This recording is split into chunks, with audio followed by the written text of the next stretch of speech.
तो जीवा निकाली कैसे बहरा, डरता नहीं लागे न खरोच कहीं तहरा।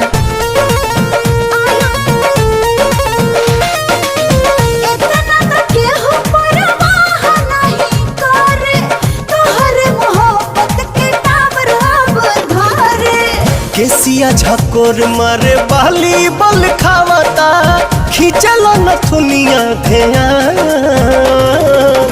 चोलिए में अटकल परान, ए रानी तुहरे चोलिए में अटकल परान, चोलिए में अटकल परान, ए रानी तुहरे चोलिए में अटकल परान।